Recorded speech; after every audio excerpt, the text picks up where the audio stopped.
Just far out. Good morning, everyone. Burra simply means good morning in the local language here of the Yuggera people. My name is Derek Sandy. I'm one of many traditional custodians of the country in which we gather on.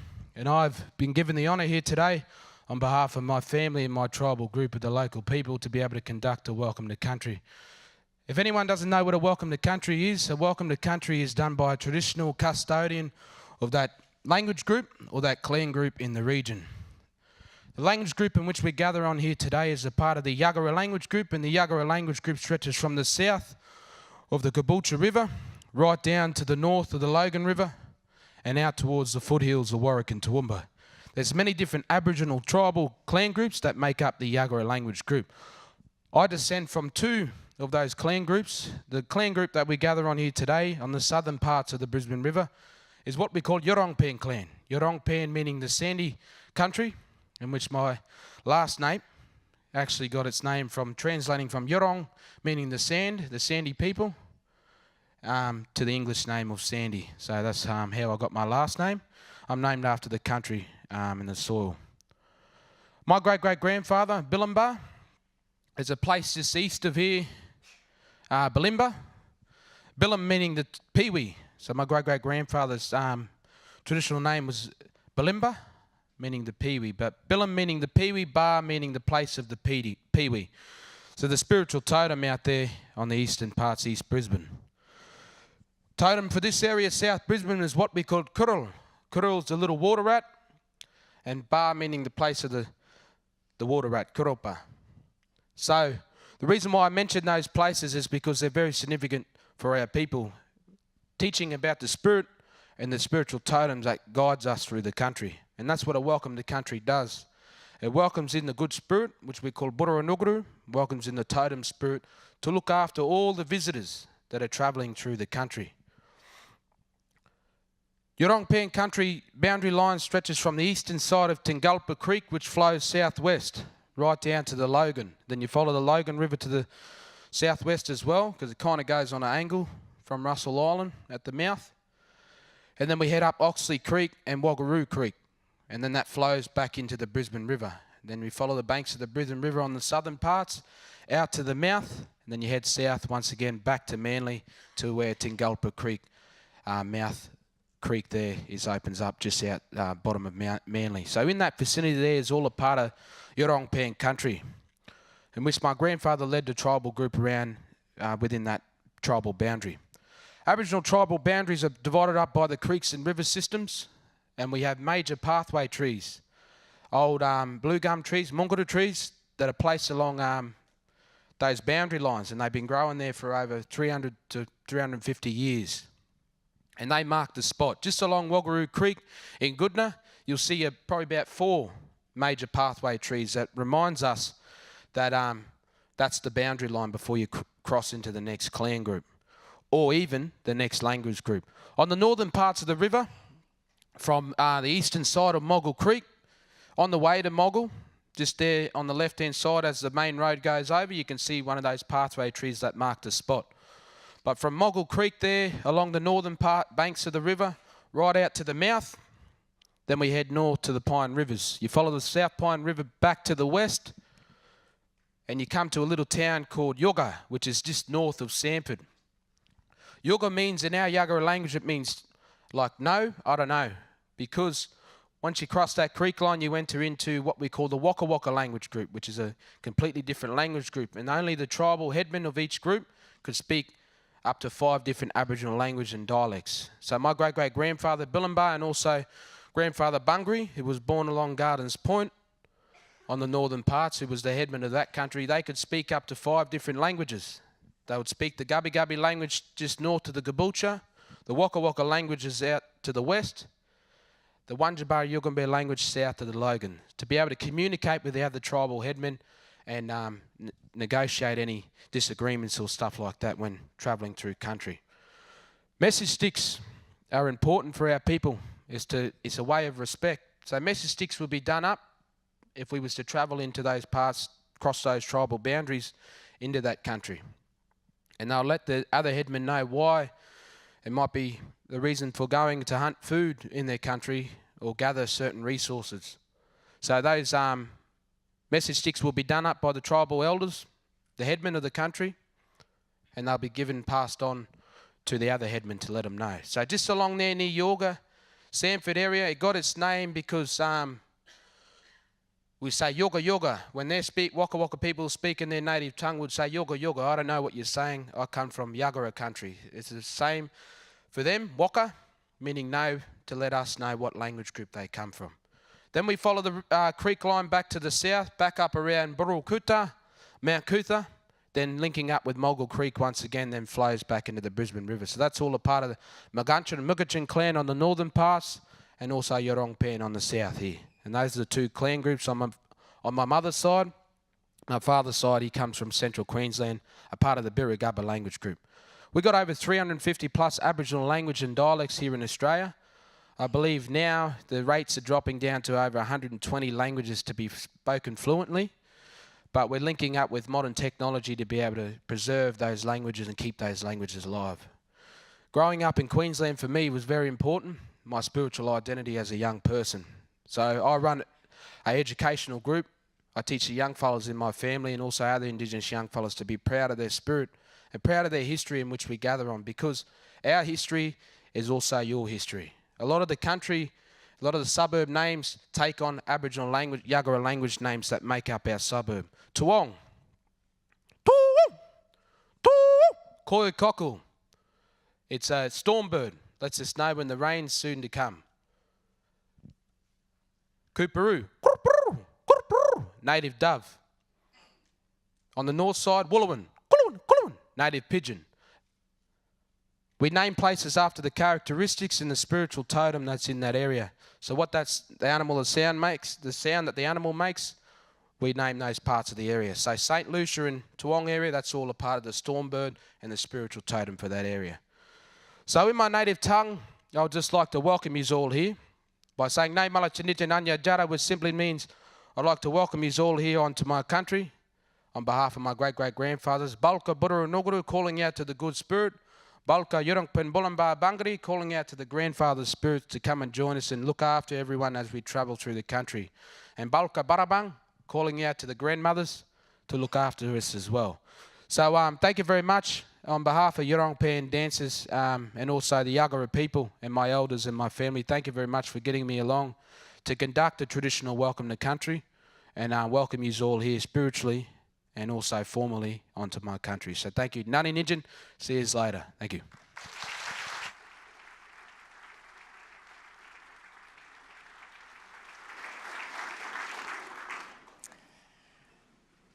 Wow. Well, good morning, everybody. Welcome to the launch of the Queensland Family and Child Commission's report, This Place I Call Home, the views of children and young people on what it is like growing up in Queensland in 2018. My name is Rebecca Sparrow and I'm incredibly honoured to be your MC for this event today. Thank you to the Yurungpan Aboriginal dancers for your moving welcome to country and for opening our proceedings today. Ensuring that the views of children are heard and respected and implemented is something that is very close to my heart. For me, my life purpose is to help young people have a better experience of primary school and high school.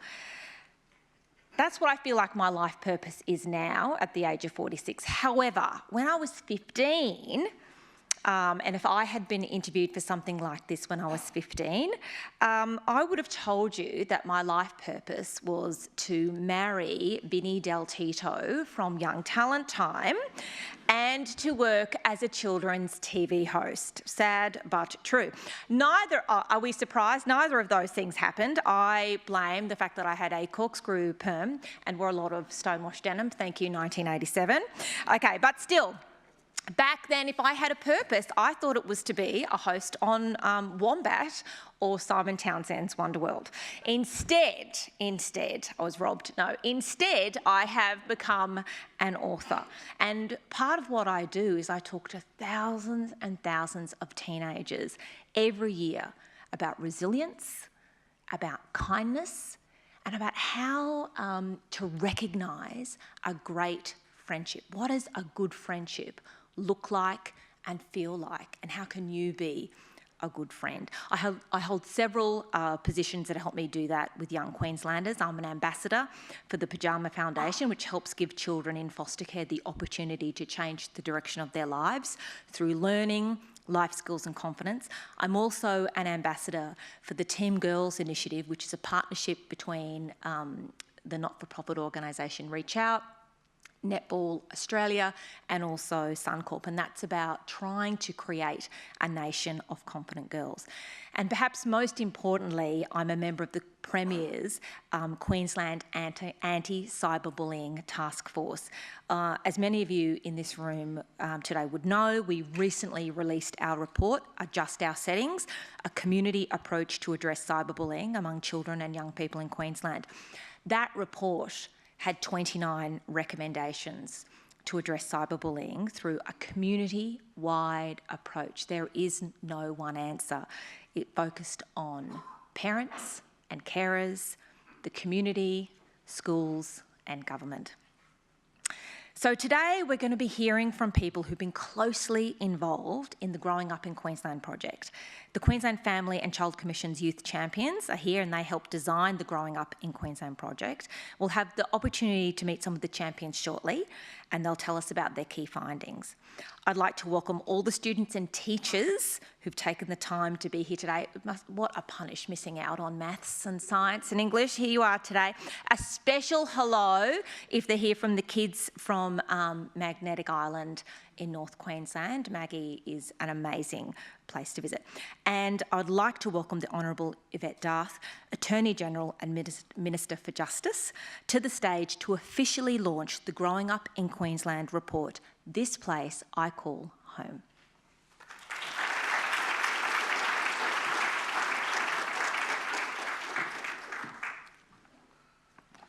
Well, thank you very much, Rebecca. And can I start by acknowledging the traditional owners, the Turrbal and Jagera people, and pay my respects to the elders past, present and emerging. Can I thank Rebecca as our MC today? Unfortunately, Rebecca, I had way too many flashbacks just then. And I am sitting there hoping that there was no photographic evidence of perms and stonewashed jeans of my early years. And I do remember Simon Townsend and all those wonderful shows you mentioned. Can I acknowledge a number of other distinguished guests here today? My ministerial colleague, the Honourable Di Farmer, Minister for Child Safety, Youth and Women, Minister for the Prevention of Domestic and Family Violence, Deputy Chief Magistrate Leanne O'Shea, Mr David Mackey, Director General of the Department of Justice and Attorney General, Nerily Holmes, Deputy Commissioner, Anti-Discrimination Commission of Queensland, the many child advocacy groups and students in the audience today, and I know there's a number of other leading stakeholders in the room, and I apologise if I don't have all of you on my list, but can I acknowledge each and every one of you in the important role that you play in our community.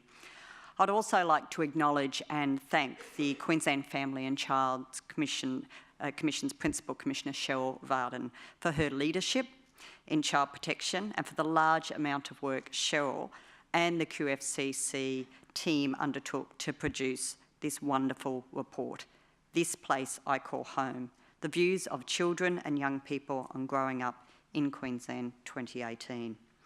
I'd like to thank the QFCC's youth champions who are sitting over on my left here and acknowledge the significant input that they had into this report, particularly concerning design, data collection methods, media and focus groups across the state.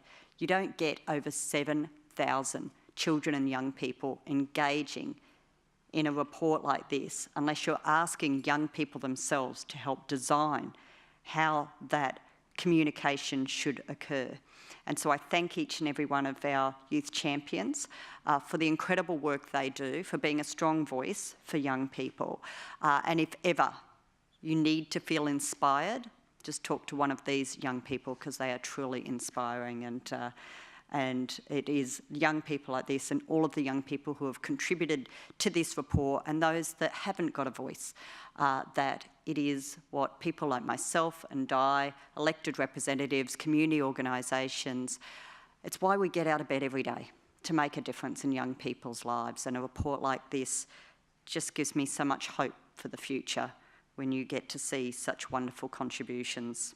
Last but not least, I sincerely thank the State Library of Queensland for allowing us to use their facilities today and to also recognise the valuable partnership that they have with the QFCC and the opportunities they provided for young people to participate in this important project. I'm immensely pleased to be here today to officially launch Growing Up in Queensland, one of the most comprehensive research projects of its type ever seen in our state, and I suspect the country. As many of you will know, the Commission began in 2014 to promote the safety, well-being and best interests of children and young people.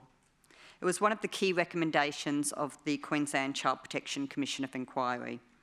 The inquiry was tasked with conducting a far-reaching review of Queensland's child protection system to find out if the system was failing children and, if so, why and what should be done to fix it.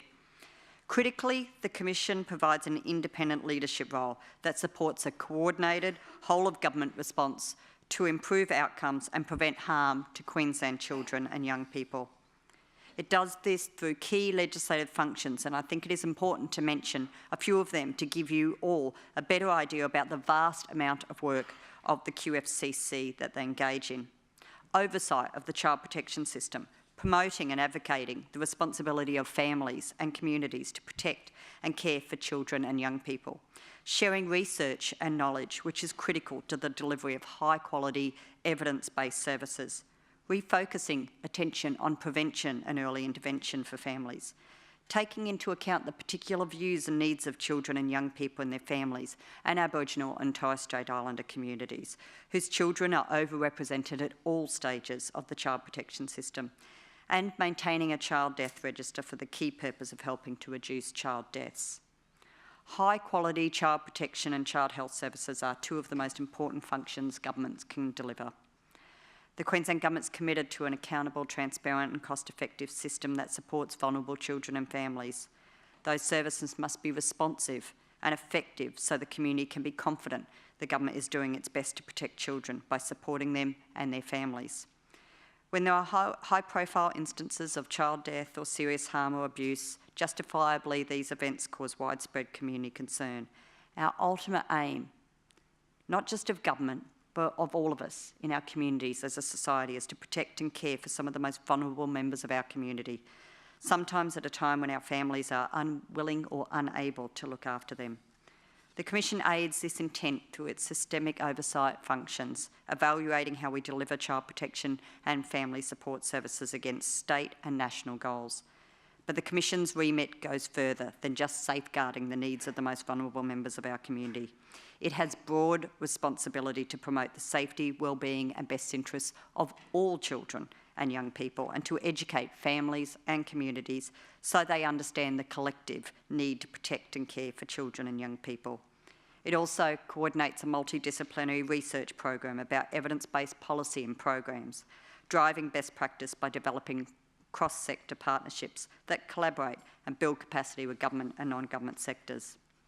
In growing up in Queensland, we see an exceptional example of best practice community engagement, harnessing the views of some of the most important people in our community, who often don't have the opportunity to have their voices heard, or when they have their voices heard, their views and concerns are often regrettably ignored and dismissed. The project heard from children and young people from 4 to 18 years old, from diverse backgrounds, including from varied cultures, locations and circumstances. The Growing Up in Queensland project focused on 3 issues: community, hopes and dreams, and the big picture. The project's results are very informative and tell us what our children and young people really think on a vast number of issues. Most relevant to my portfolio responsibilities are children and young people want safe communities, and it is abundantly clear from project's findings the role of government in making decisions to protect the safety of our communities is a very important one. I'm privileged to be the Minister of a portfolio that delivers a broad range of functions to protect vulnerable Queenslanders through improving outcomes for children, young people and families in the justice system. To borrow a quote from UNICEF contained in the project findings, "The true measure of a nation's standing is how well it attends to its children, their health and safety, their material security, their education and socialisation, and their sense of being loved, valued and included in the families and societies in which they are born." Ladies and gentlemen, this government couldn't agree more. But it's not just government. It's businesses, it's community organisations, it's society as a whole, it's parents out there. What this report does for us as elected representatives is it gives us a guide to better policy and decision making for this state. By listening to our young people, we can better understand what it is we need to do now and into the future to prepare them to help grow our economy, to improve their education, increase opportunities. But that starts at all levels. Early intervention, supporting them in early childhood education, through the education system, in housing, in mental health, in sport, in child safety and communities, in the youth justice system and the justice system more broadly, just to name a few. It's a whole of government responsibility. But it's not just one level of government, it's all 3 levels of government. It's local, it's state, it's federal. When we plan for our green spaces, when we look at how to educate, when we look at opportunities for further education post-schooling, when we look at support, when we talk about dealing with bullying and cyberbullying, this report gives us a platform to build on. It is significant, and it has to be the start. It can't be just this one great report that we had once upon a time. We must build on this. We must ensure young people feel like they are being listened to, and we need to ensure that we continue to give them avenues to have a voice. But today I stand here not just as a Minister of the Palaszczuk Government, very proud to be launching this report, but I stand here also as an elected Member of Parliament, but more importantly, as a mum, as a wife, as someone who has 2 teenage children. And I read this report and it touches your heart, it touches your soul, because ultimately no one gives you a manual when you have your first child and says, here's how to be a perfect parent. You learn as you go. We need support, but our kids need support. We need to listen to this report. We need to listen to our children. When they say, help us, we're being bullied. When they talk to us about what's happening online, let's stop and look at our own behaviour as an adult. How do we talk about people or interact with people online? Are we setting a good example? When we talk about getting off devices and our children spending too much time in front of screens, are we leading by example? Are we putting our devices down? Are we listening to our children? There is a lot to learn in this report. So I encourage businesses, community organisations, elected representatives at all levels of government, parents out there, read this report, learn from this report. Let's make a difference. Let's improve the future lives for our children, because we cannot improve the lives for our children if we are not listening to them, if we are not giving them a voice, and we cannot plan for the Queensland of tomorrow if we do not do this. So it's my absolute pleasure to launch this place I call home, the views of children and young people on growing up in Queensland 2018. I hope parents, community representatives, businesses, governments at all levels take the time to read, importantly understand this report, and let it guide them into the future in the decisions that we make to improve the lives of children and young people. Thank you so much for everyone who has been involved. Thank you to the QFCC and our wonderful young champions for the role you play each and every day to make a difference, not just supporting the most vulnerable, but supporting all children in our community. We all have a role to play.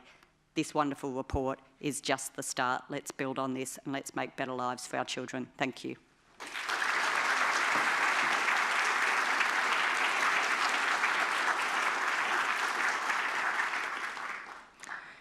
Thank you, Attorney. Now, to find out more about this project, I would like to welcome the Chief Executive and Principal Commissioner of the Queensland Family and Child Commission, Cheryl Varden.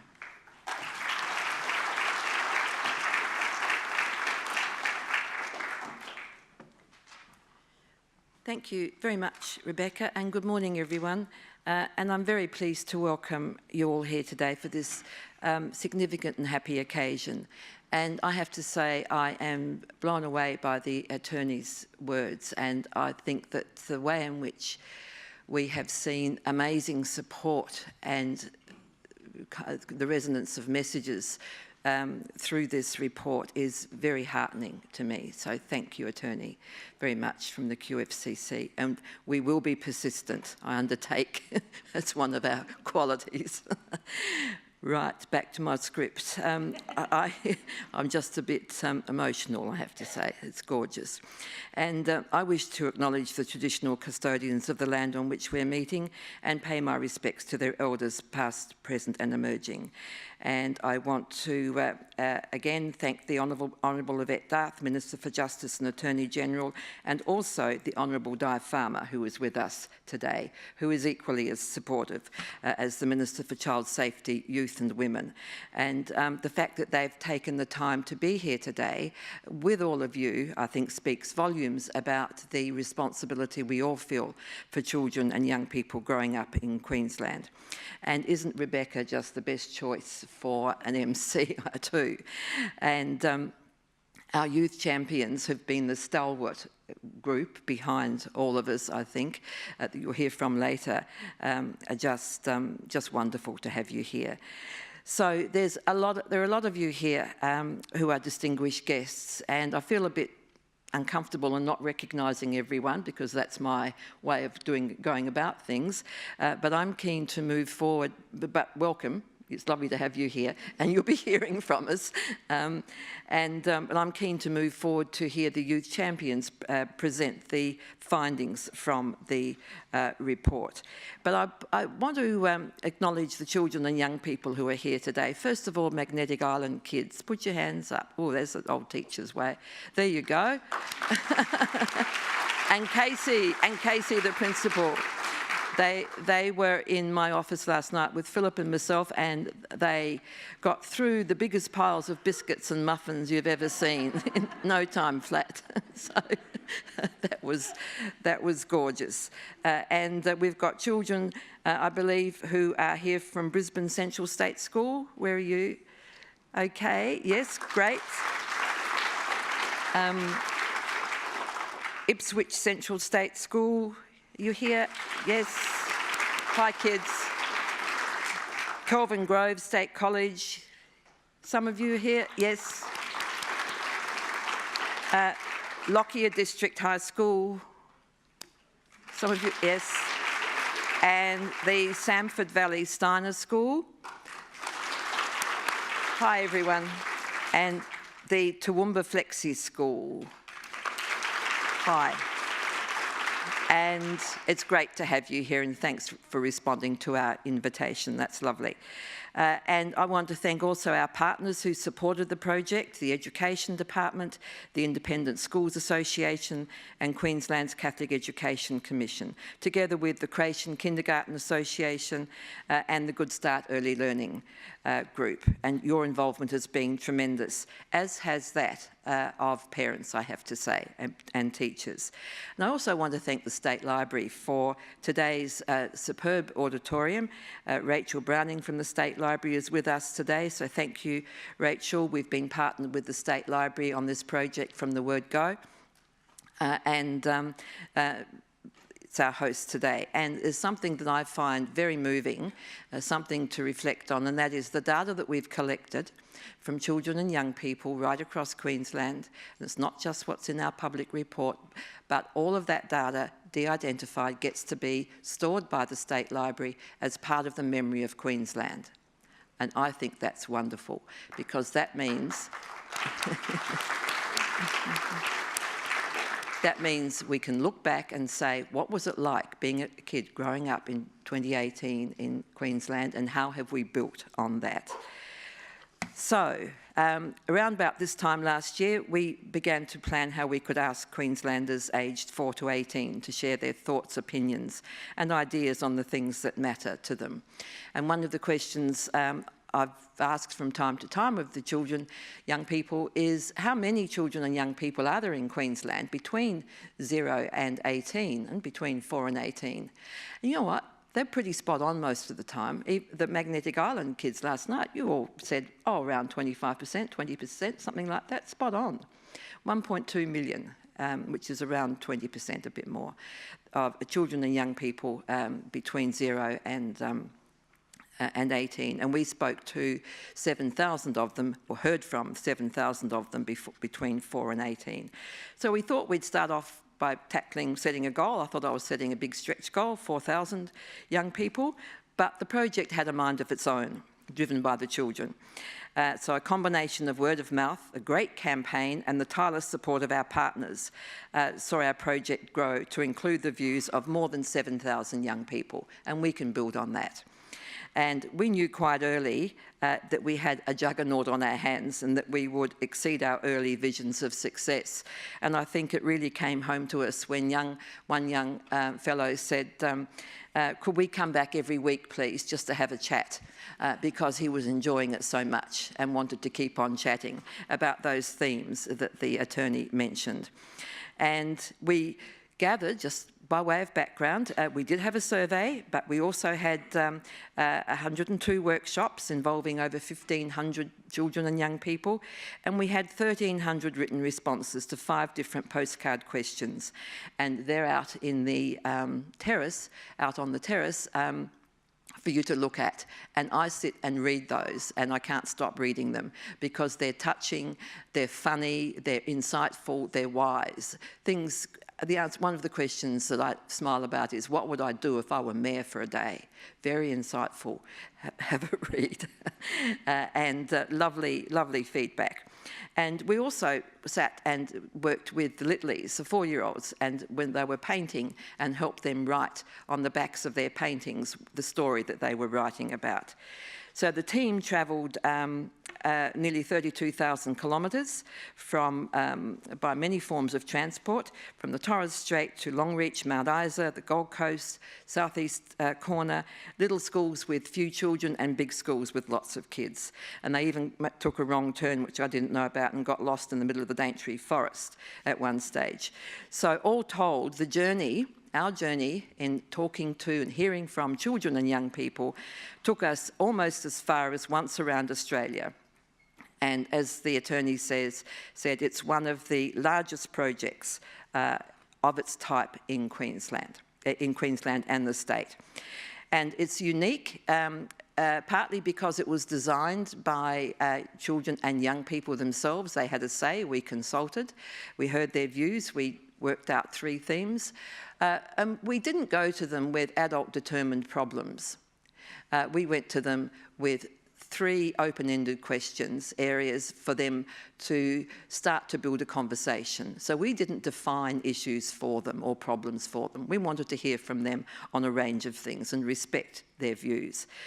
And we also, which made this quite unique, we had very ethics approval and parents' permission. So it's a very robust piece of work.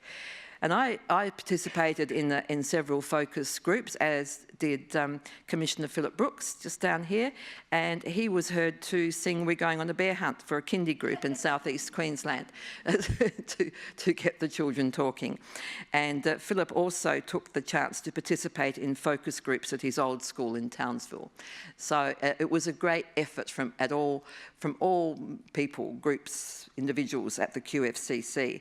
I'm going to ask the QFCC team to stand up, or if that's too hard. No, it's not too hard. Stand up. Tracy Fogarty, Bonnie Guilfoyle, Jane Reid, Rachel Donovan, Sarah Taylor, Angelie Singh, Bonnie Mellor, Kirby Orr, Eamon Dwyer, Melissa Eggins, Gillian Watson and Michael Frequandi from Minister Farmer's office.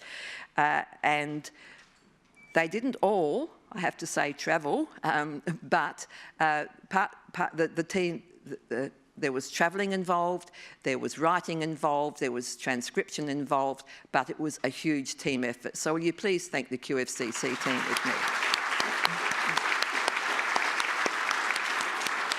So we also have lots of QFCC staff here today volunteering.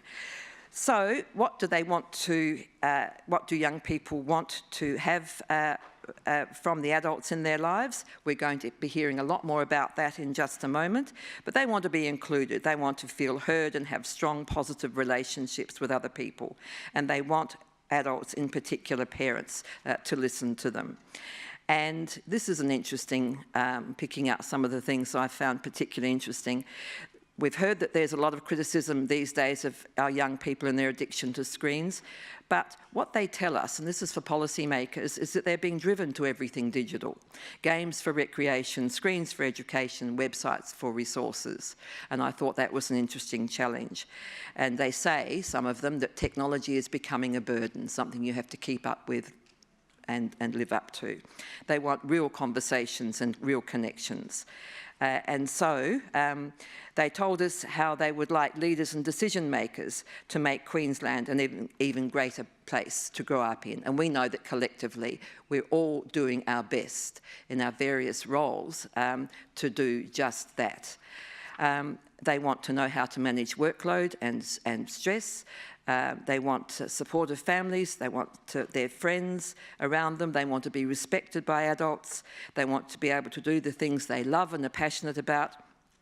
And they also said things which are funny, creative, and very insightful. And they're the things that make you smile and make you keep reading that wonderful report. I particularly enjoyed learnt a lot from sitting down with the children at the Children's Hospital School. Not the children who were sick, I hasten to add, but the children who were attending the school because their families had to relocate, their parents were ill, they had siblings who were ill. And the resilience that those kids showed and the recognition and the being matter-of-fact about their family circumstances and how they had to step up was truly inspirational.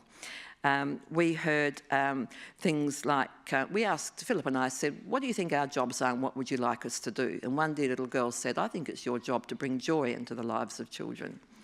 And I thought, yeah, and she had a story to tell, of course. The way they spoke about bullying was interesting, quite matter of fact. They knew what their schools were doing.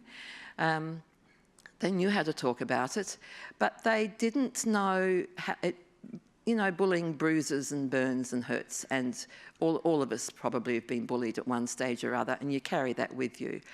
I think it's not knowing partly how to reach out, but partly how to express that hurt. That's what we have to focus on. Face-to-face bullying is pretty awful, but as we know, cyberbullying is very premeditated and very mean and goes all over the place. So right behind the Premier's work on cyberbullying, and we contributed to the anti-cyberbullying report, which was a great piece of work. They're well informed. Some of the other things, I really like this one. We're talking to children in rural areas. One said he'd like to have light rail right around the state. And I thought, yep, it's a good idea. Looking at that through an adult lens, which is our job, was quite interesting because through their devices, they can connect anywhere in the world. And yet in Queensland and in other parts of Australia, when they step out the door, it's hard to get to other parts of the state. It costs money and time. So that kind of dissonance, I guess, was interesting to me. They want adults to stop bickering in front of them, which we all know is very tedious sometimes. And they really look out for their peers. They want children and young people with disabilities to have better services and swings, wheelchair swings in parks and things. So this report doesn't have recommendations or findings, but what it does have is a call to arms, a call to action coming from children and young people themselves. And that's for us to take on board. And as the Attorney said, making our work available to policymakers and leaders is going to be critical to the next steps. And there is a general sense of optimism from kids in Queensland, all of them, that their hopes and dreams can come true. And that optimism is a precious commodity. They're offering solutions. We need to listen to them to help maintain that optimism. And we know that children can go missing in many ways, sadly. We know that they can go missing physically, sadly, but we also know that children and young people can go missing metaphorically, if you like, if we don't tune into them and listen to them. They can become disengaged, and then if they're disengaged, they can become vulnerable, and that's what we need to guard against. So we've produced a fantastic evidence base for the work of government, for the work of community and for the work of all of us in leadership positions. And we found that children and young people have an intense desire to be included in decisions impacting on their lives. They've provided insightful commentary and solutions on a wide range of issues that concern them. And I think we've seen firsthand from children and young people in Queensland, because we know that their lives have ups and downs, the ones we've spoken to, but what we've seen is resilience and a robust sense of personal worth, and that's what we have to maintain. We can't ignore the data and the voices that are so loud and clear, and it's our collective job right across the state to keep that good work of support to children and young people going, because as they say, we want someone who was here for us yesterday, who knows what happened. We want someone, that same person, to be here for us today, to guide us, not to tell us what to do or how to do it, or to solve our problems, but to walk alongside us, and that tomorrow we want that same person to help us and be there for us, to look out for us. So I encourage you to reflect on what we can all do collaboratively as you hear the results today. Thank you very much.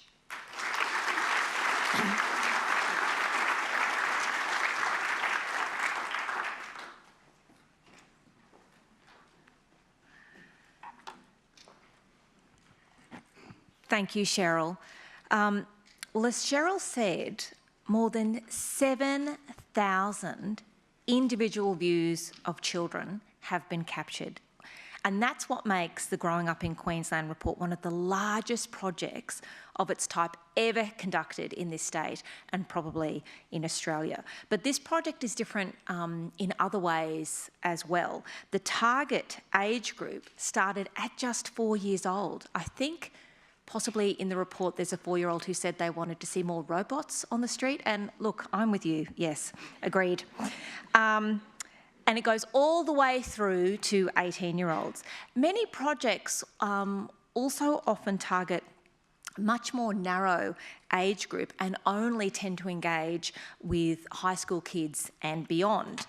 This project was open to all Queensland children and young people, rather than just targeting, say, vulnerable groups of children in certain circumstances or from specific population groups. So the project team, as you heard, travelled all over the state to talk to as many young Queenslanders face-to-face as they could.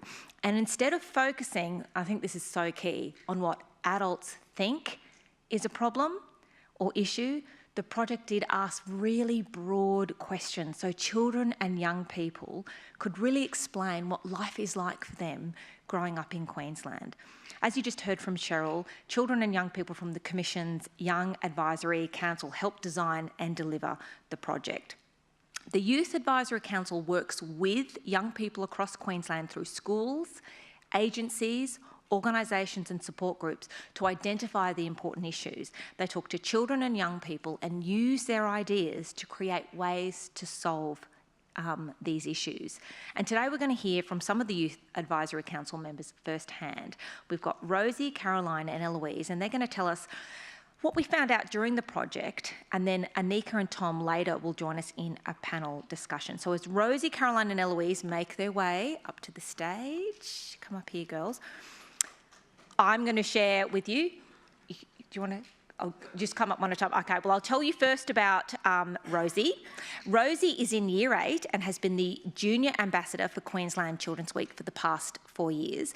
Rosie's interested in children's rights, reducing the negative impacts of cyberbullying, anxiety and school performance pressure, and making a positive difference in the lives of young people. I'll let you take it away, Rosie.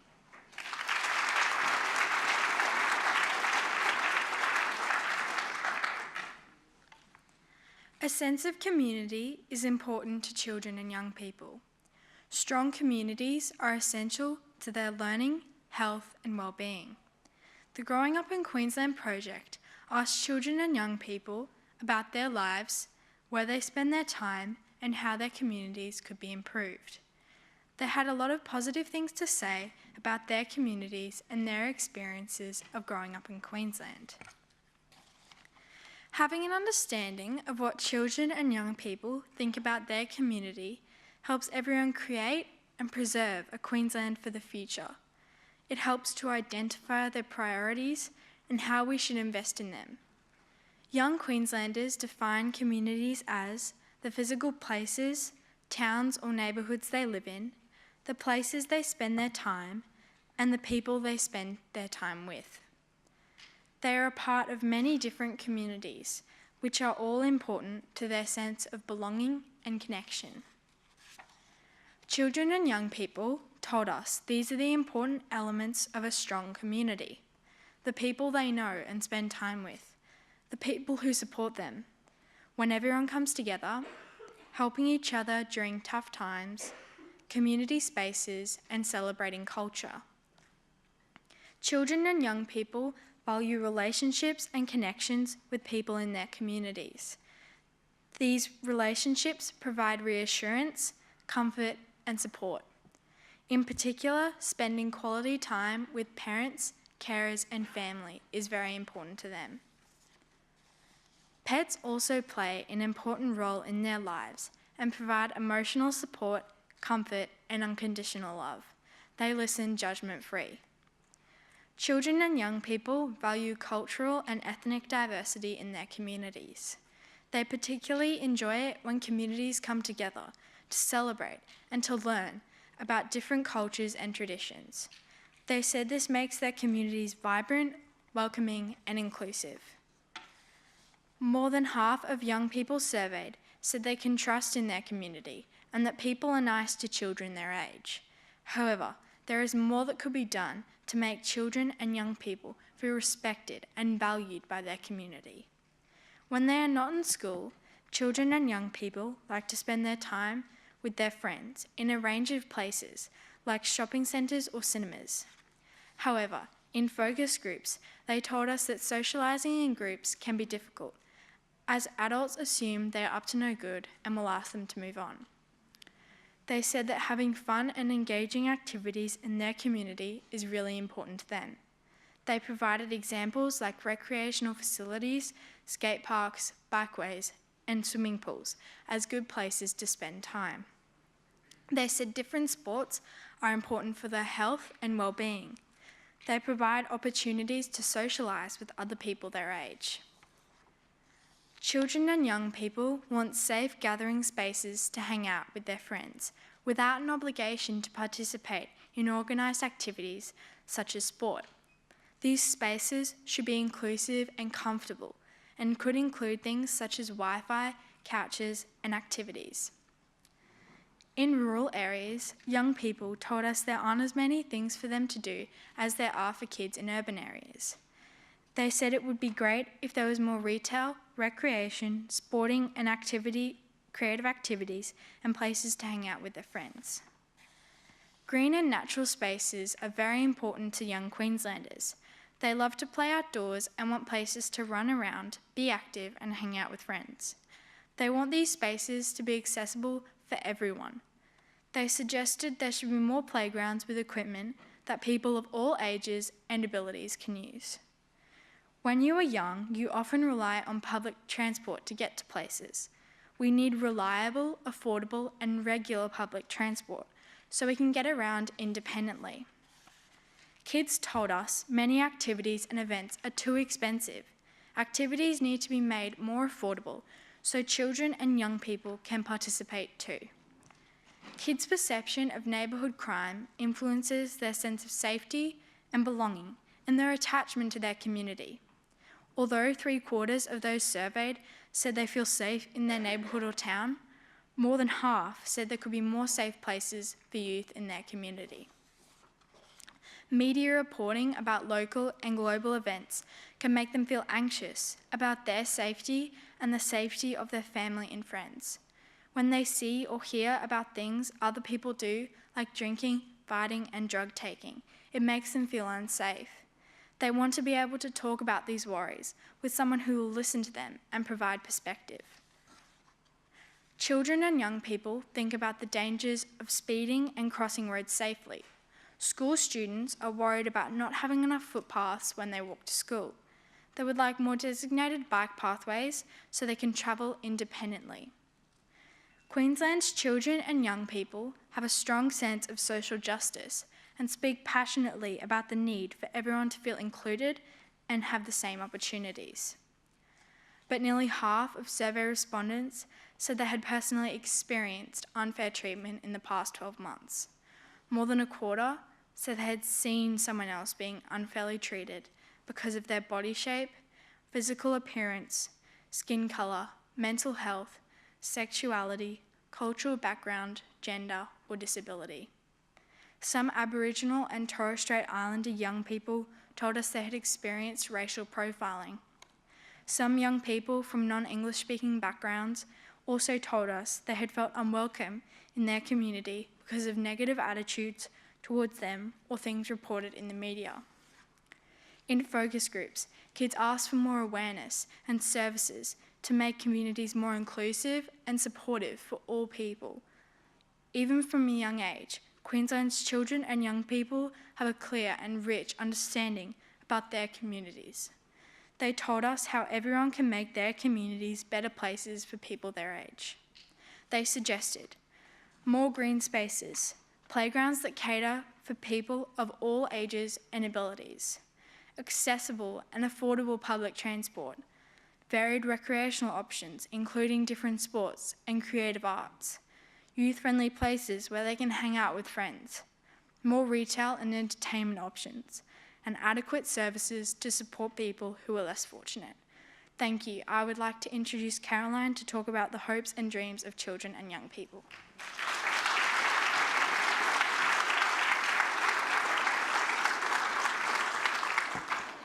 Before Caroline comes up, I'm just going to tell you a little bit about her. So Caroline is currently studying a Bachelor of Psychological Science and Criminology.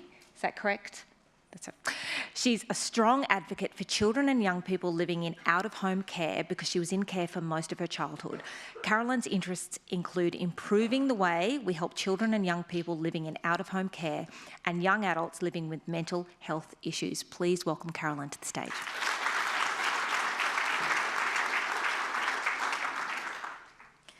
Children and young people have big dreams.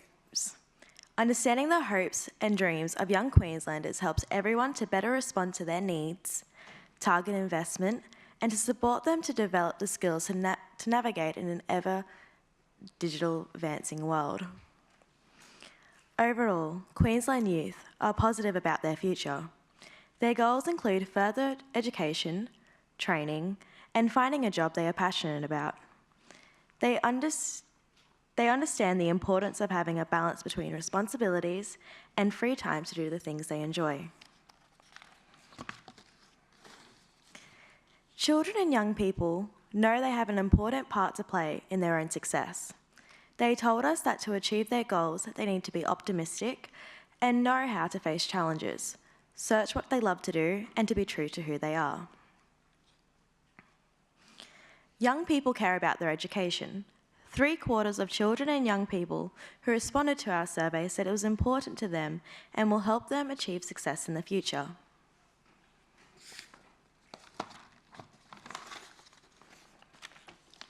Children and young people, myself included, value teachers. We appreciate educators who understand every child and young person's individual learning needs, and teachers who use different methods to explain concepts. Young Queenslanders like it when teachers can link what they are learning to how it can be applied in the real world. Teachers are good at helping them fit in at school, especially at important times like transitioning from primary into high school. Aboriginal and Torres Strait Islander students said they really value having teachers who reflect their own cultural heritage, being taught in first languages, and building their knowledge about culture and traditions. This helps them feel more connected with the community and culture.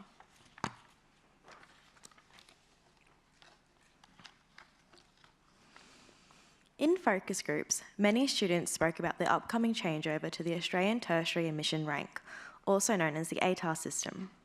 Young people said this change was positive, because it will create a fairer education system that is more focused on the individual performance rather than the performance of their school or year level. But young people are worried they don't have enough information about this change. They suggested schools provide more information about how the ATAR system works.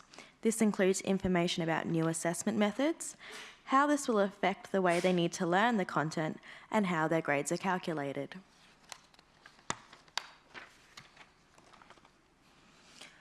Over half of the young Queenslanders who completed the survey said they are worried about their school grades. A third are worried about their own academic ability and think it could be a barrier to achieving their hopes and dreams. Young people stated that it would be helpful if parents and schools could put less pressure on them to succeed. They would like parents and teachers to provide more time for them to complete tasks and for adults to take into account all the competing priorities in their lives.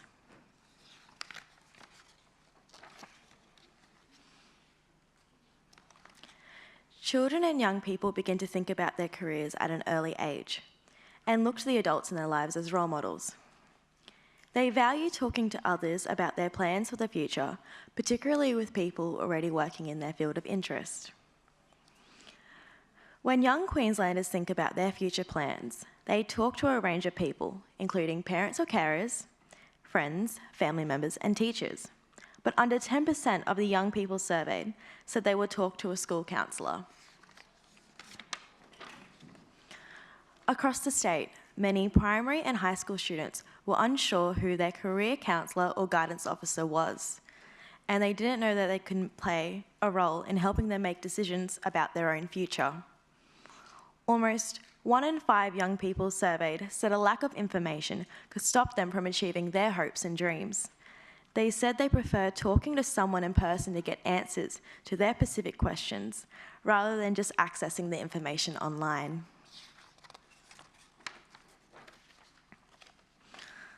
More than half of the young Queenslanders said they helped take care for a family member living in the same home.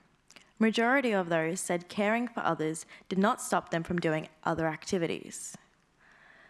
But some said they have less time to do homework and participate in school activities, meaning that their caring responsibilities may impact them in the long term.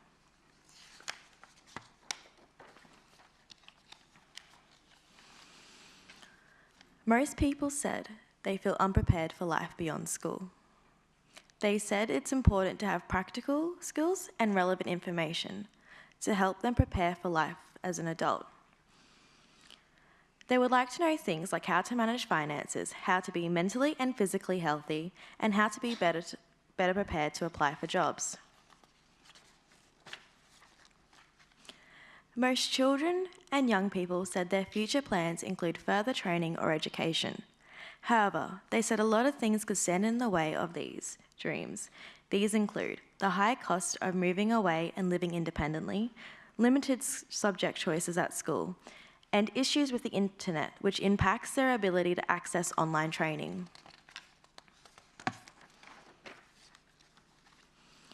Nearly all of young Queenslanders plan to get a job or look for work in the future. They spoke passionately about needing more work experience opportunities to both develop and demonstrate the skills that are valued by employers. Across the state, they spoke about the difficulty of finding work that doesn't require prior experience. They said they needed work experience, on-the-job training, volunteering opportunities to gain skills, reliable and affordable public transport to help them get to and from work, and more understanding and information about different career pathways and jobs to help them make informed decisions.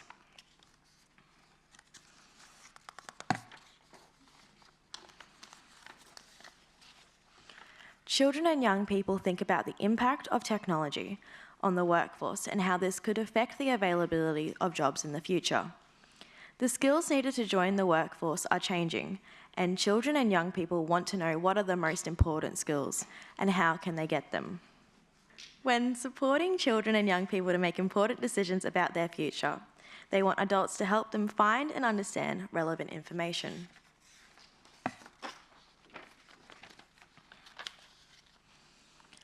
Young Queenslanders showed us that they have deeply insightful perspectives about their future hopes and dreams. To achieve their goals, they need clear, accessible information, life skills, help to manage stress, and supportive conversations with people who also care about their futures. Thank you, and I would like to introduce Eloise, who will be talking about the big picture.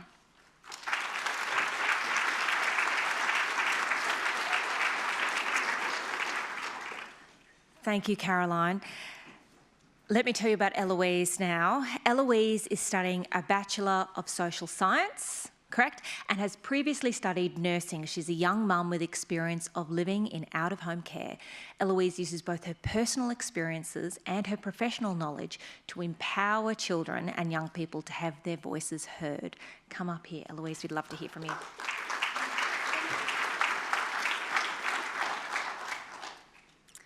Worries are a normal part of everyone's life, and adults have an important role to play when helping children and young people deal with their worries. To do this, we need to actively listen to what young people are experiencing. In this part of the project, Queensland's children and young people told us about the issues that were important to them and what they're worried about. They also told us that they're not just concerned about the issues that affect them, but the issues that affect others as well. Young Queenslanders think about a lot of issues like employment, their education, equity, discrimination and racism, as well as crime and safety.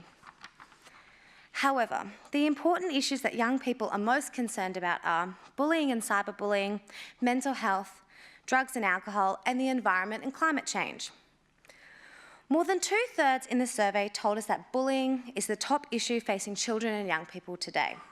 More than half said that cyberbullying is the most important issue.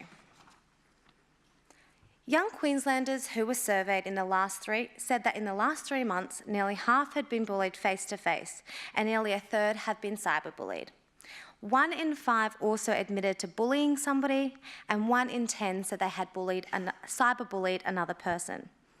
While children and young people see face-to-face bullying as more common, they see cyberbullying as more deliberate and give examples of cyberbullying such as fake accounts, threats to expose secrets, deliberate acts of online trolling, and spoke about the high impact that these targeted acts have on them. So who are the bullies? Children and young people told us that the bullies could be their friends or even people in their broader social groups. In fact, they said that being left out by friends is the most isolating type of bullying and the one that causes them the most stress and worry. They said that bullying doesn't just happen between people their own age, but bullies can be adults and people in positions of power. Queensland's young people expressed strong opinions and clever ideas about what was both helpful and unhelpful in dealing with bullying and cyberbullying. Some of the suggestions were better support in schools, more guidance at home, for adults to be more proactive and respond quickly, programs to teach them how to support their friends, more options to get help, easier ways to report bullies, and better online protection, including by parents. They also spoke about getting help to build their resilience and confidence. They'll value when adults, like parents and trustworthy teachers, provide comfort and support without judgment, and give advice that considers all aspects of the situation. They say it's crucial for adults to listen and take their concerns seriously and not to jump to conclusions or solutions. Queensland's young people take their mental health very seriously. They are worried about their own mental health and the mental health of those around them. Children and young people that identified as lesbian, gay, bisexual, queer or questioning selected mental health as their top concern. More specifically, the young people who identified as LGBTIQ+ spoke at length about the loneliness and sadness they felt when many of their friends and family didn't understand or accept their gender identity or sexual orientation. Children and young people also spoke about the strong link between being mentally well and handling everyday situations. They spoke about how their well-being can affect their ability to achieve their goals now and in the future. And they also discussed the need to detect and support mental health concerns as early as possible. Young Queenslanders would like the stigma associated with mental health and seeking change to stop. They recommend that it should include targeted efforts to achieve balanced media reporting, as well as improving people's understanding of mental health and mental illness.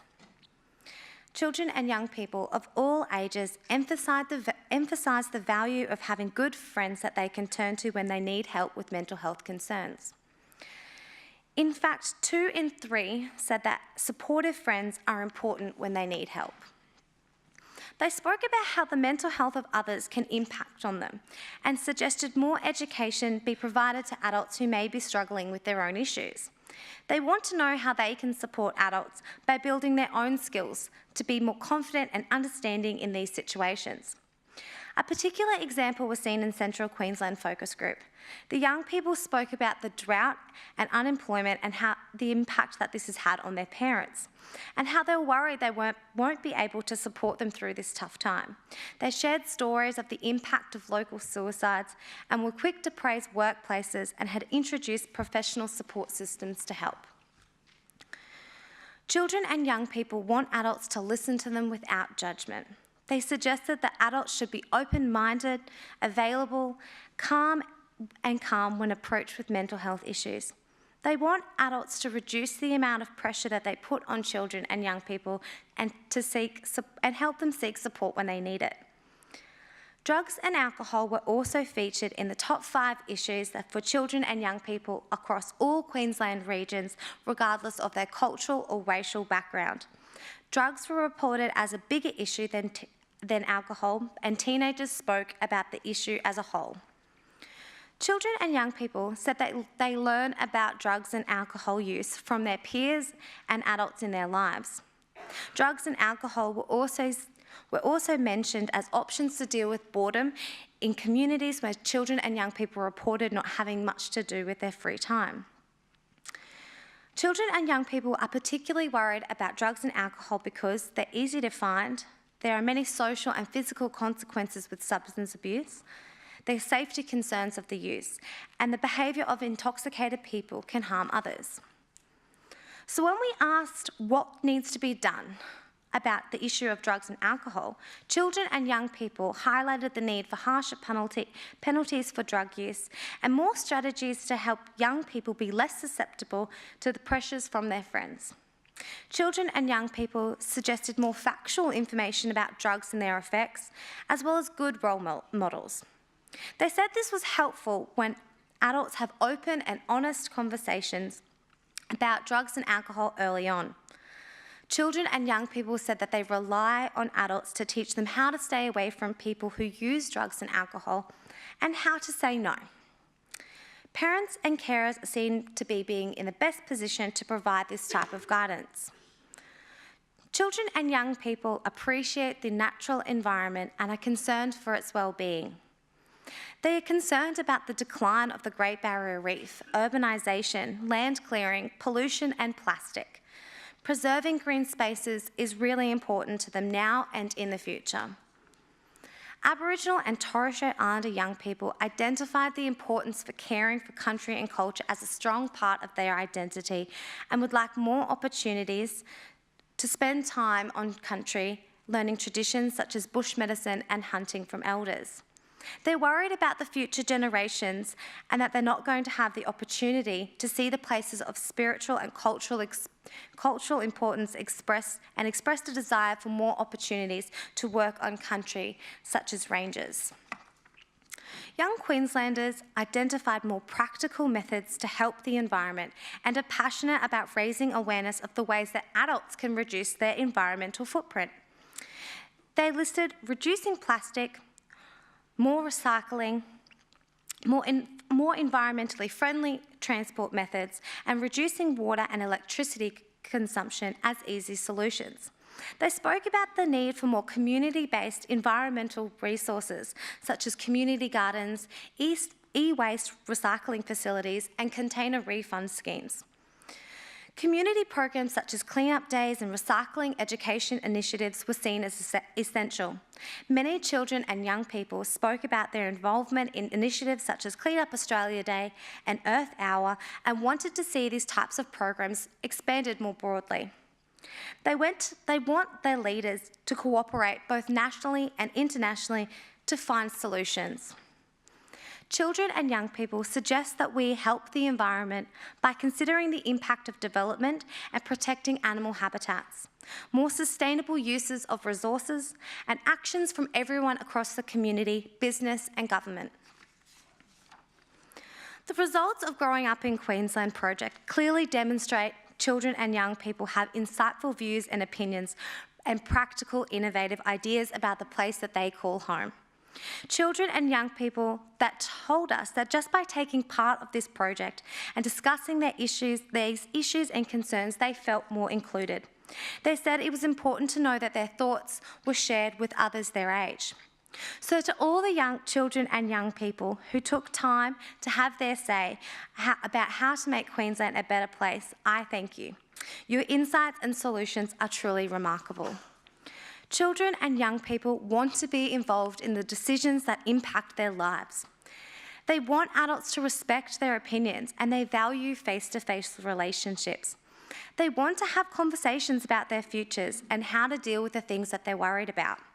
Listening to children and young people helps us understand their needs and their priorities. Including them in solving problems helps adults make better decisions. And children and young people having better connections with others creates a better community for all of us.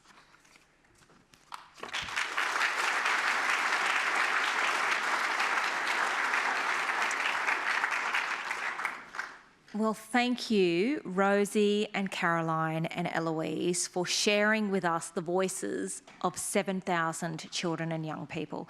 I'm sure you'll agree that the youth champions have done an amazing job, and I can see why you hold such a valued role and place in the Queensland Family and Child Commission. So please thank Rosie, Caroline and Eloise for me again.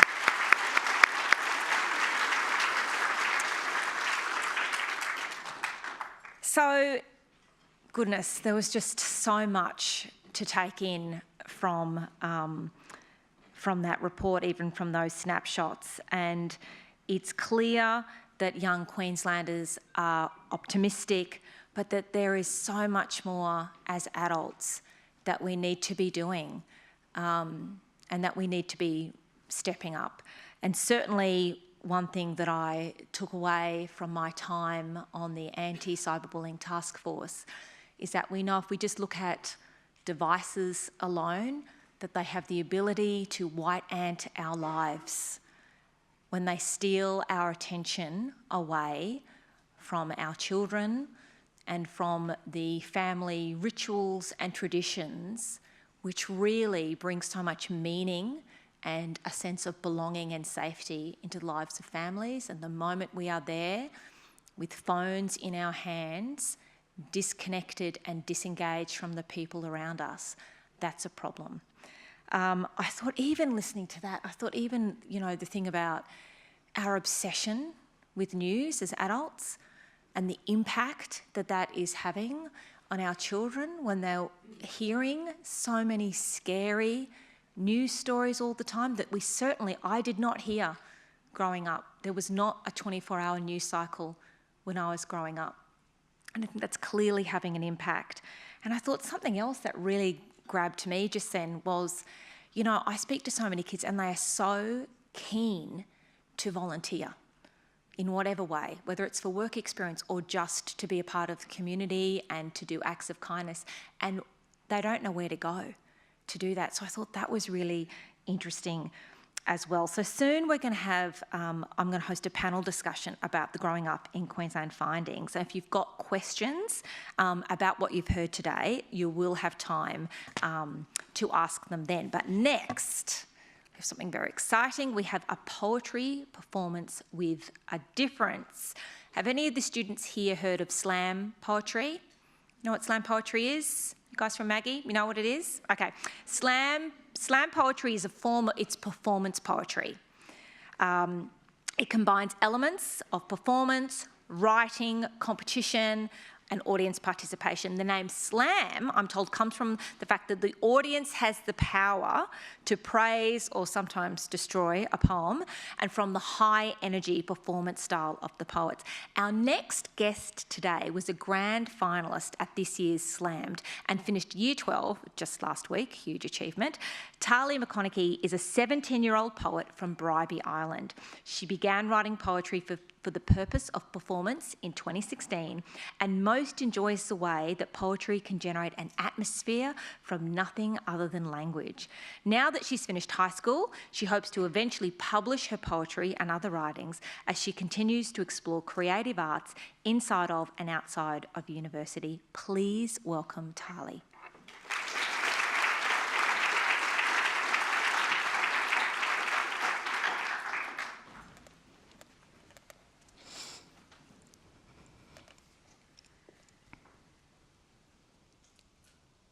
This is yours for today.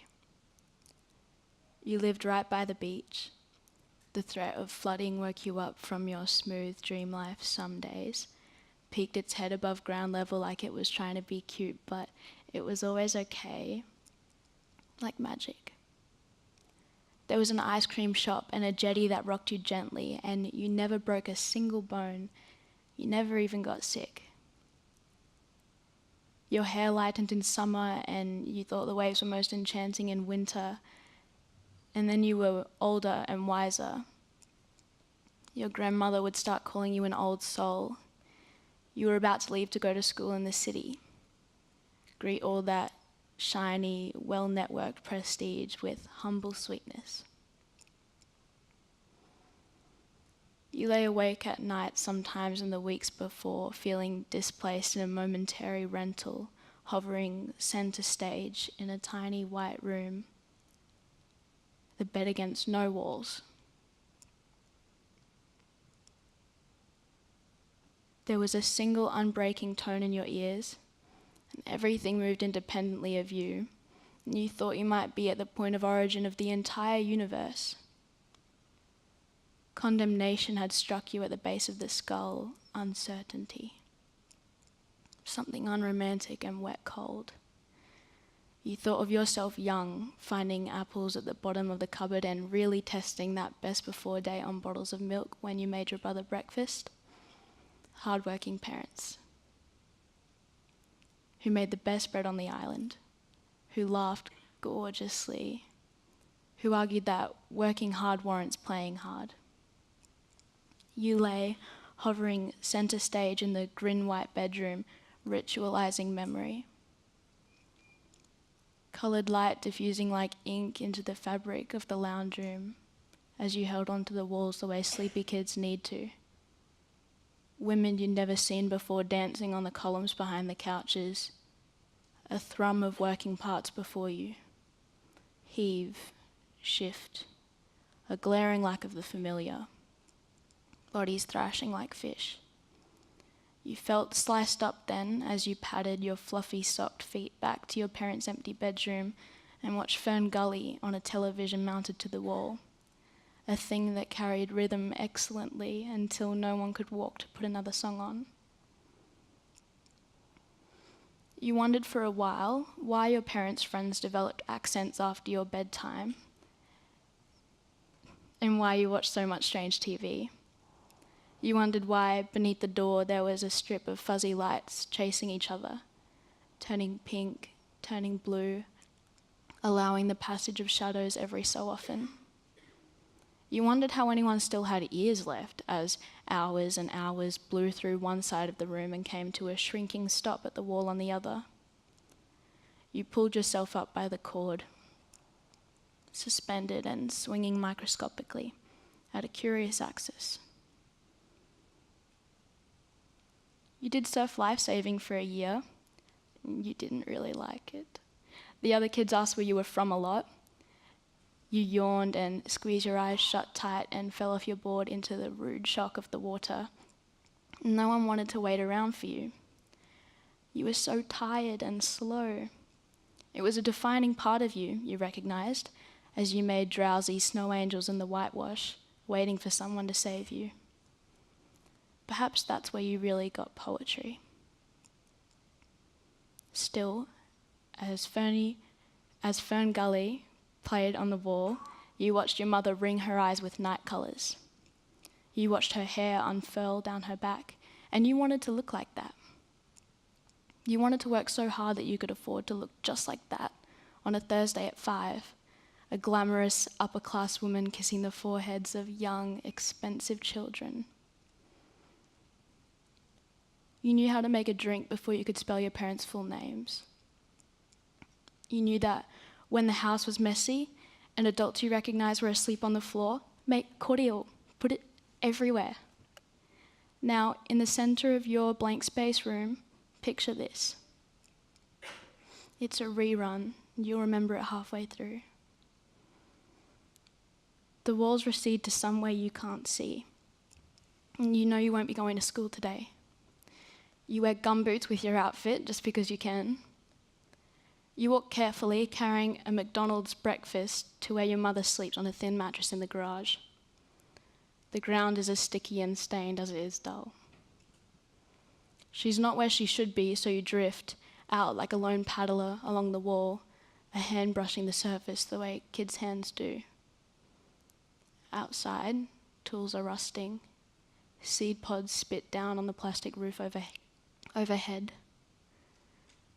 The cement recedes beneath a film of white sand. The new sun glowers.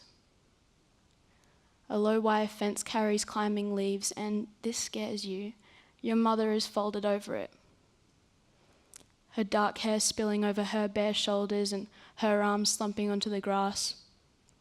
You put the breakfast down like a smart child and run to hold her hair back from her face.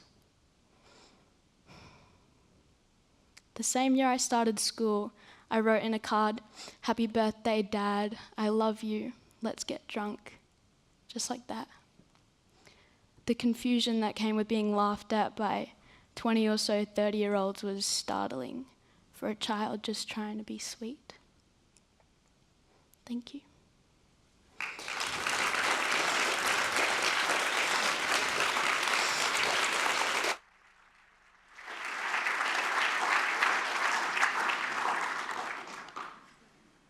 Well, thank you, Tali. That was absolutely mesmerising. I've never heard anything like that. What an absolute talent that she is. And I really hope I get to hear more from Tali with that kind of poetry for years to come, because that was outstanding.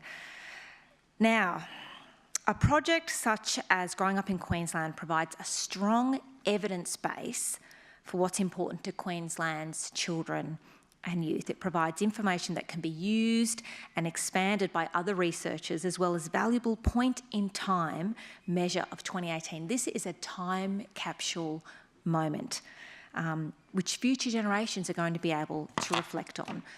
But what does it all actually mean? So joining me now on stage is the QFCC Commissioner, Philip Brooks, the Youth Advisory Council members, Annika and Tom, and Hayley Stevenson, to talk about the so whats. I'll tell you a bit about our panel. We've got Annika is a proud Torres Strait Islander woman. She's currently studying a Bachelor of Psychological Sciences at the University of Queensland. She works as a consultant for Ernst & Young in the People Advisory Services and Indigenous Sector Practice teams. Tom is studying politics and works for a domestic violence prevention program, R for Respect. In this role, he creates social media content for young people with messages about warning signs, controlling attitudes, and how to form non-violent, respectful relationships. Tom promotes recognition and understanding of the incredibly complex and difficult lives young people lead. His views are informed by the interactions he has with young people online and with his peers. Hayley Stevenson is Assistant Director General, State Schools Operations from the Department of Education. Please welcome our panel members today.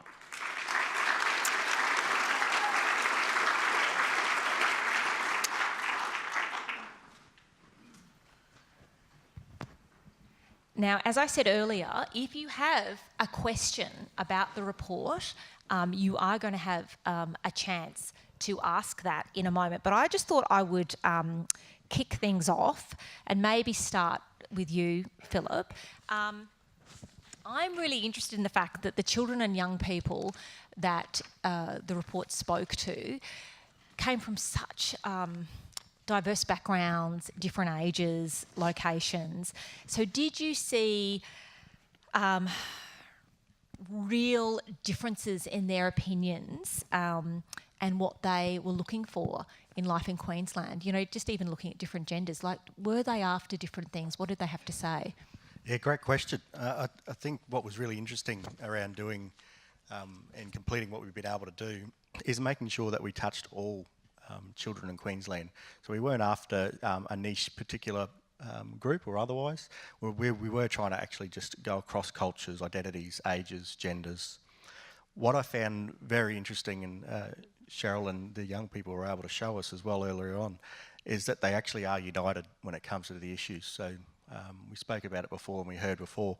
Number one was bullying, which I don't think has shocked too many people, I'm sure, in the room, followed by mental health, alcohol and drugs. Did you find that the children who were in sort of more regional areas, were there stark differences as well with what they were wanting, or it was still those key issues with bullying? Yeah, it was. Still bullying was very high. You're correct there. But in relation to far north Queensland, they had actually alcohol and drugs as their number one, followed by bullying and then education as their third worry. Okay. I thought I'd throw this one to Annika, maybe. So explain to me again, youth-friendly spaces. What does that look like, do you think, for young people? What are they after? I'm going to test if this is on. Okay, it's on. Well, we actually went to Mossman Community Centre, and they were fantastic at showing what a youth-friendly space was. So they actually had an open space. It was like a chill-out zone. They had a couch, they had a TV, they had, I think, did they have a pool table, or they had like a studio, like they were doing, they just had an area for all of the kids in the Mossman community to come in and just relax, like no judgment. It was just an area for them, no matter what they were going through or where they were coming from, they could just go and chill out in. And I think I actually went to the focus groups in far north Queensland, so I went through Cairns, Mossman, up through the Torres Straits, fantastic, amazing, diverse. But the main thing that kids in far north Queensland are actually looking for, and it could actually explain the drugs and alcohol issues, is they're looking for activities. They really want safe space, like spaces like that. And that community centre was so small, but it was full. It was full of life. It was full of kids, young people with talents. Like we seen a young man there that was a rapper, like totally cool, but he was rapping about things in his community, like a young Aboriginal boy, I think he was Yalanji, Deadly from the Cape, like amazing. And he was actually rapping about things that were happening in his community. And I was like, he's like, I'll show you my rap song. And I'm like, oh, okay. And I sat and I actually listened to it, and he was actually talking about real things. And it was just his way of expressing himself. And I think that space gave him that opportunity. I think it's so interesting because how true was it with the report where it sort of said, you know, adults see groups of teenagers or kids out on the street and they think they're up to no good. Don't we sort of like, what are they up to? What are they doing? They're bored and they want somewhere to go. Would you agree with that, Tom? I think one of the big things that stood out for me reading the report was that young people just want a community, and they just want spaces where they feel valued and like nurtured, and they can be themselves and feel safe and hang out with their friends and interact with other community members and other adults. And I think that seemed like something that isn't necessarily a big governmenty thing or something like that, but needs to be driven from the ground upwards in all communities across Queensland. It comes down to connection, I think, doesn't it? About people, our kids, adults want connection. A lot of people are very lonely, and that's what that offers, I think. We're going to throw it over to you guys now, and I think we've got some questions. Anyone got questions in the audience? Would love some questions from you guys. Anyone? Yes? You spoke about just before that you felt like there was a fair amount of unity across the geographical locations that you consulted with. Did you find that there was many differences across the age groups? I suppose it's quite a broad range of young people and children that you did consult with. So did you find that younger people perhaps had different concerns to the older cohorts? Yes, we did. And again, a great question. What we found, and especially, and I was able to go speak with some young people that were 4, and as Cheryl alluded to, got to sing with a few of them as well. The reality is, it's what's their worldview and what's their epistemology. And I guess the reality is, for a child that was 4 at that time, was their home and their neighbours, their mums, their dads, and the adults they get to see from day to day, auntie and uncle.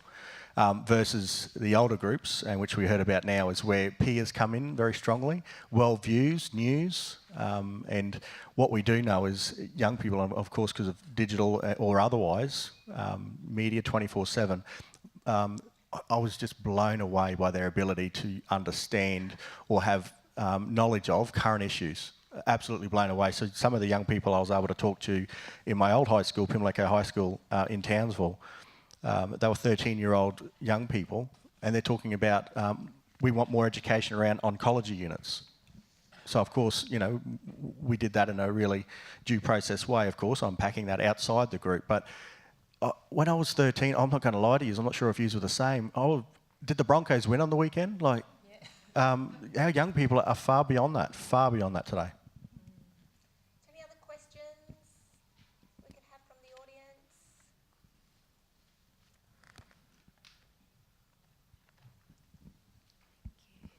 Just in regard to your on-site visits and the travel that you did, can you tell us a little bit more about where you went? Was it mostly high schools, or can you speak to that? I can go. So in Far North Queensland, we went to a few different schools, community centres, like a few different independent sort of youth empowerment programs.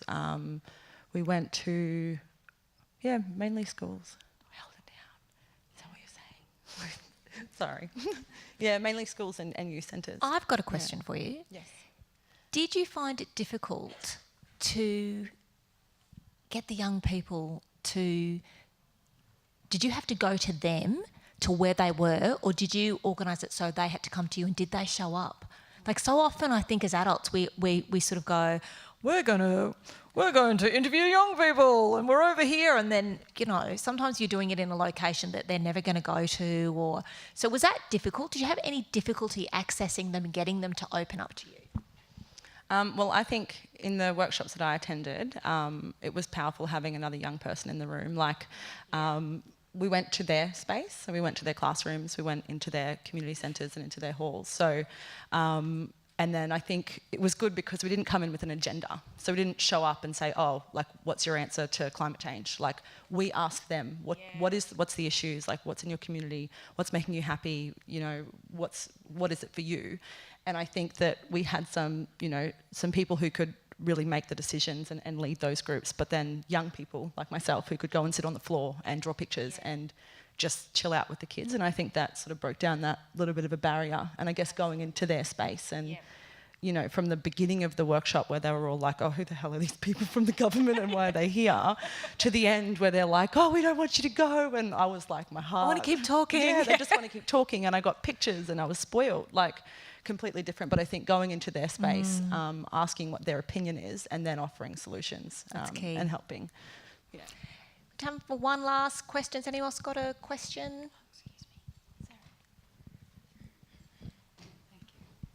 So thank you very much. It's been a brilliant morning, but I want to ask what action is going to come from this report, because you mentioned that there are no recommendations.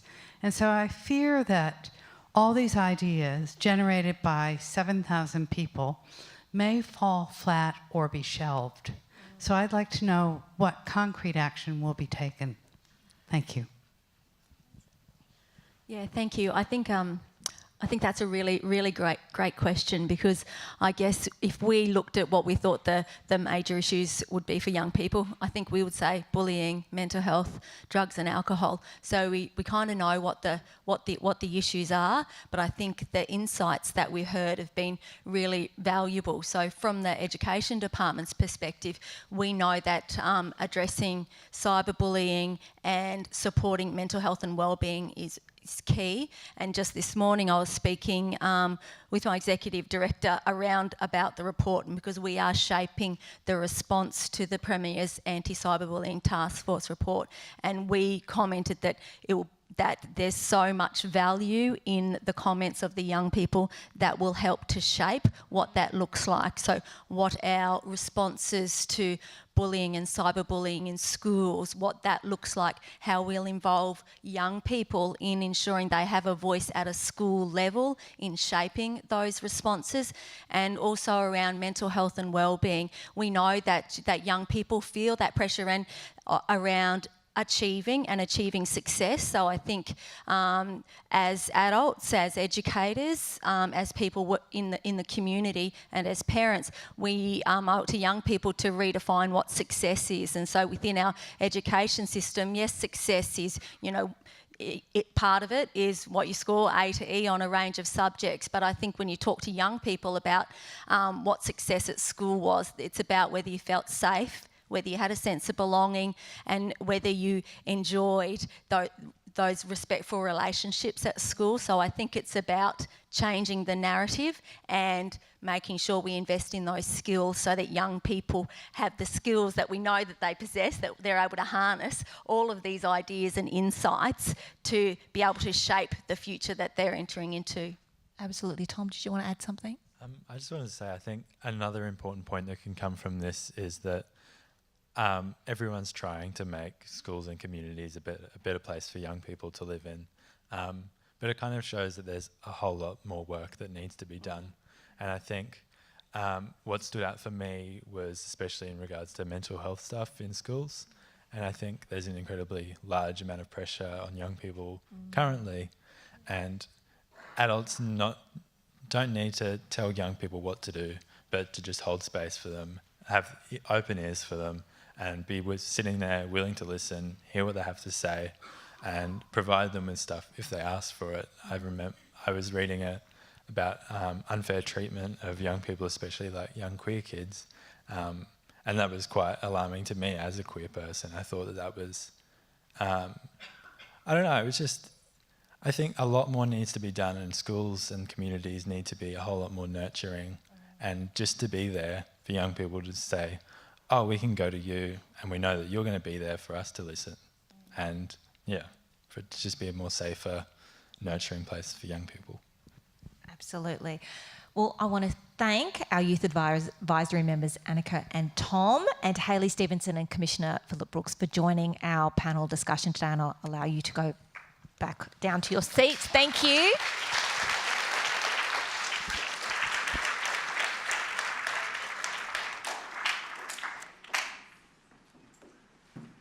I also want to thank our audience, for you guys today, for participating in that panel. Now, before we wrap up today and head out to the terrace for lunch, we have the privilege of listening to some talented young performers. Mabel Park State School in Logan, south of Brisbane, has run a drum line in its music curriculum for about 12 years. Students range up to grade 6, and some have been drumming for more than 3 years. The youngest drummer today is in grade 1, and as you will see, she's too small to lift her own drum. Small but powerful. Please make welcome the junior and senior drummers from the Mabel Park Drum Line.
What legends!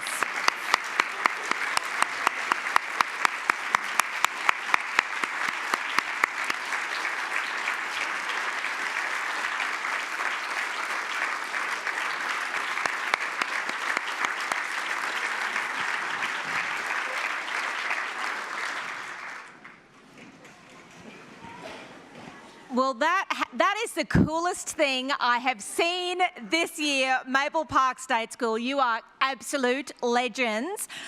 You know, when I was in primary school, I was playing my Highland Goat on the recorder. So that was just next level, people. Wow. So once again, please, let's thank the talented students from Maple Park State School for performing with us.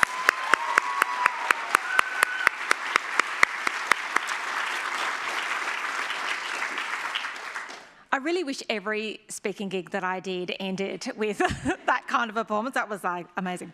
All right, so on behalf of the Queensland Family and Child Commission, I'd like to thank everybody here for coming along today and taking time out of your busy schedules to listen to why it's important to consider the best interests of children and young people. I'd like to extend a special thank you to our valued partners in this incredible project. I hope everybody here has taken something away from what our children have to say. Lunch is now going to be served on the Queensland Terrace. Please take the time to meet with other guests to discuss some of the issues you've heard today. You'll also have the chance to go and have a look at some of the amazing artwork, see the kids' handwritings with what they want to tell us. And I encourage all of you, everybody in this room, to read this report and think about how you can include children and young people in your work, because the children have spoken. Thank you.